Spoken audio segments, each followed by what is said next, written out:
যুদ্ধের প্রস্তুতি রাখতে হবে সব সময়, প্রস্তুতি না নিয়ে রাখা আত্মঘাতী, একথা জানিয়ে অন্তর্বর্তী সরকারের প্রধান উপদেষ্টা ডক্টর মোহাম্মদ ইউনূস বলেছেন, দেশের স্বাধীনতা সার্বভৌমত্ব রক্ষার জন্য যুগোপযোগী বিমান বাহিনী গড়ে তুলতে সরকারের প্রচেষ্টা অব্যাহত থাকবে।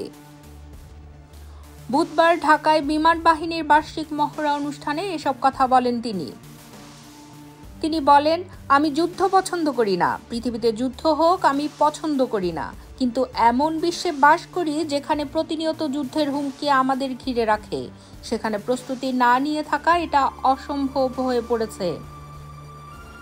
তিনি আরও বলেন, আমাদের পাশে ভারত পাকিস্তান, সেখানে যুদ্ধাবস্থা বিরাজমান, কাজেই এ পরিস্থিতির মধ্যে প্রস্তুতি না নেওয়াটা আত্মঘাতী।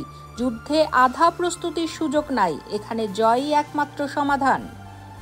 এ সময় প্রধান উপদেষ্টা আরও বলেন, দেশের স্বাধীনতার সার্বভৌমত্ব রক্ষার জন্য যুগোপযোগী বিমান বাহিনী গড়ে তুলতে সরকারের প্রচেষ্টা অব্যাহত থাকবে।